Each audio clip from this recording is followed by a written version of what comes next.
আমার কপালের মধ্যে যদি হেদায়ত না থাকে দুনিয়ার সমস্ত মানুষ মিলে আমাকে হেদায়ত দিতে পারবে না। আর আমার কপালের মধ্যে যদি হেদায়ত না থাকে দুনিয়ার সমস্ত মানুষ মিলে আমাকে হেদায়ত দিতে পারবে না। ও ভাই, আমার কপালের মধ্যে যদি গোমরাহি লাগা থাকে দুনিয়ার সমস্ত মানুষ মিলে আমাকে গোমরাহি থেকে ফিরাইতে পারবে না। এমনই ভাবে আমার কপালের মধ্যে যদি গোমরাহি লেখা থাকে দুনিয়ার সমস্ত মানুষ মিলে আমাকে গোমরাহি থেকে ফিরাইতে পারবে না। ভাই বুজুর্গ লক্ষ্য করে শোনো, হযরত আলী রাদিয়াল্লাহু তাআলা থেকে বর্ণিত আল্লাহর নবী বিশ্ব নবী রাহমাতুল লিল আলামিন মক্কা থেকে হিজরত করে মদিনায় যাওয়ার পরে আনসার এবং মুহাজিরদের মধ্যে ভাই ভাইয়ের সম্পর্ক গড়ে তুললেন।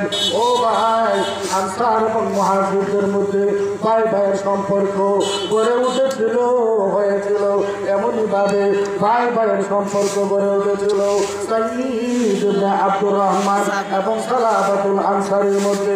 সুবহানাল্লাহ বলেন। সুবহানাল্লাহ।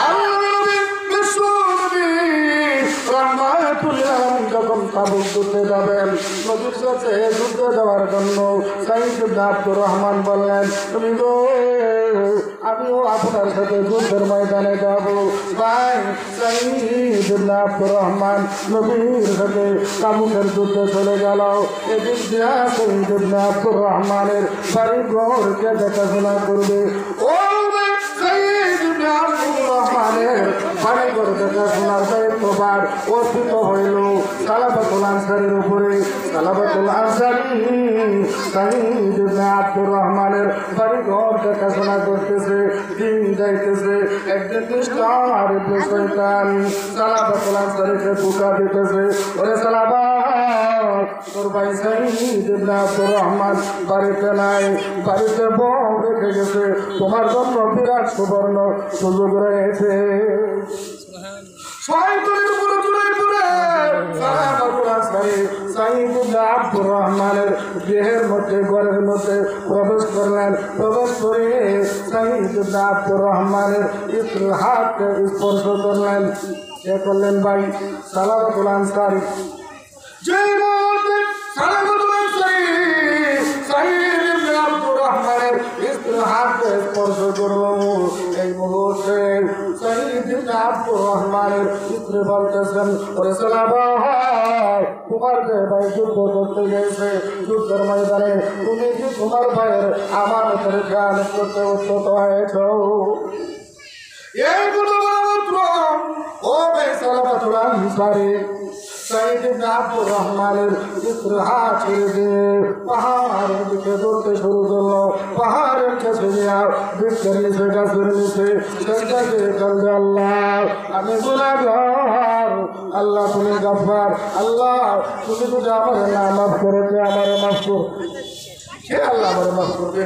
ও ভাই, এদিকে আল্লাহর নবী বিশ্ব নবী রাহমাতুল লিল আলামিন তাবুক যুদ্ধ দেখে মদিনার মধ্যে প্রত্যাবর্তন করলেন। গাজী ভাইদেরকে অভ্যর্থনা জানানোর জন্য মদিনার সাহাবায়ে কেরাম ও ভাই মদিনার মধ্যে উপস্থিত হইলেন, কিন্তু সালাবাকে দেখা গেল না। সালাবা কই গেল? ও ভাই, এদিকে সাইয়্যিদ ইবনে আব্দুর রহমান বাড়িতে এসে ওনার স্ত্রীকে বলতেছেন, আমার ভাই সালাবা কই গেল, কোথায় গেল? এই মুহূর্তে বলতেছেন, তোমার ভাই পূর্ব দিকে চলে গেছে। সাইয়্যিদ ইবনে আব্দুর রহমান পূর্ব দিকে গেলেন, গিয়ে দেখেন পাহাড়ের কাছে বৃক্ষের নিচে গাছের নিচে চেষ্টা দিয়ে কান্দে, আল্লাহ আমি গুনাহগার, তুমি গফফার, আল্লাহ তুমি যদি আমারে না মাফ করো কে আমারে মাফ করবে? এই মুহূর্তে সাইয়্যিদ ইবনে আব্দুর রহমান বলতেছেন, ভাই সালাবা চল বাড়িতে যাই। এই মুহূর্তে বলতেছেন, ভাই সাহেব আমি বাড়িতে যাব না, তবু যদি আমাকে বাড়িতে নিতে হয় তাহলে আমার বইটা আমার ছুটে দিতে গোলামের ন্যায় ছেলে নিতে পারো।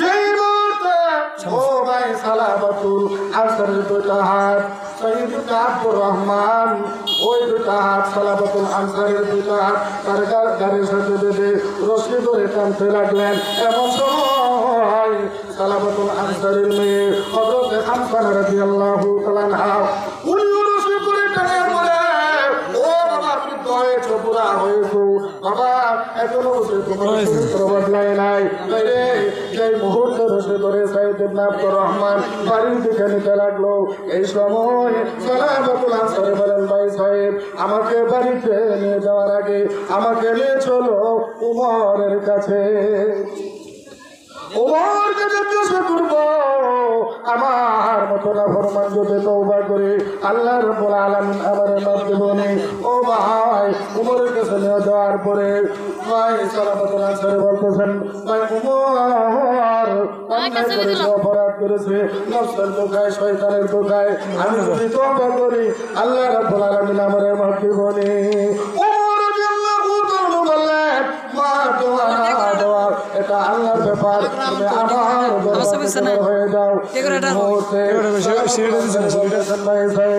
আমাকে নিয়ে চলে আবু বকরের কাছে আবু বকরকে জিজ্ঞাসা করবো আমার মতো নাফরমান যদি তওবা করে আল্লাহ রাব্বুল আলামিন আমারে মাফ দেবেন আবু বকরের কাছে গিয়ে ভাই কথা বলার পরে আবু বকর বললেন মাফ দেওয়া না দেওয়া আল্লাহর ব্যাপার তুমি আমার এখান থেকে বের হয়ে যাও সালাবাতুল আনসার বলেন ভাই সাইদ আমাকে নিয়ে চলো আলীর দরবারে আলীকে জিজ্ঞাসা করবো আমার মতো নাফরমান যদি তওবা করে মহান আল্লাহ রাব্বুল আলামিন আমারে মাফ দেবেন আলীর কাছে কথা বলার পরে আলী বললেন মাফ দেওয়া না দেওয়া আল্লাহর ব্যাপার আমি করে শোনাই এই মুহূর্তে ভাই সালাবাতুল আনসারী সাইদ ইবনে আব্দুর রহমানকে বলতেছেন ভাই আমাকে নিয়ে চলো নবীর কাছে নবীকে জিজ্ঞাসা করবো আমার মতো নাফরমান যদি তওবা করে মহান আল্লাহ রাব্বুল আলামিন আমারে মাফ দিবেন নবীর দরবারে যাওয়ার পরে বলতেছেন নবী গো নফসের দোকায়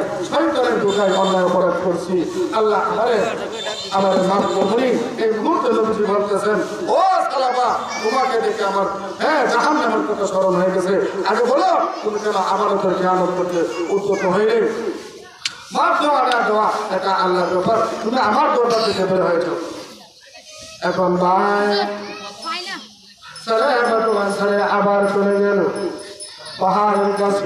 পাহাড়ের কাছে বুঝকে এনেছে সত্যি কান্দে আল্লাহ উমরের কাছে গেছি উমর আমাকে ফিরিয়ে দিয়েছে আবু বকরের কাছে গেলাম আবু বকর আমাকে ফিরিয়ে দিয়েছে আলীর কাছে গেলাম নবীর কাছে গেলাম সবাই আমাকে ফিরিয়ে দিয়েছে আর আমি নিরাশ করিল উপায় আল্লাহ তুমি যদি আমার মাফ করবে মাফ করবে এই মুহূর্তে আল্লাহ রাব্বুল আলামিন জিবরাইল আমিনকে নবীর কাছে পাঠিয়ে দিলেন ও জিবরাইল তুমি কি আমার নবীকে জিজ্ঞাসা করো মাখলুকুল মালিক আমি আল্লাহ না নবী জিবরাইল আমিন নবীর কাছে এসে বলতেছেন নবী গো মাখলুকুল মালিককে নবী বলতেছেন মাখলুকুল মালিক হলেন আল্লাহ কিন্তু মালিক মাখলুকুল আল্লাহ হয়ে থাকে আল্লাহ এই মুহূর্তে সালাবাতুল আনসারের জীবনের সমস্ত গুনাহ মাফ করে দিয়েছেন সুবহানাল্লাহ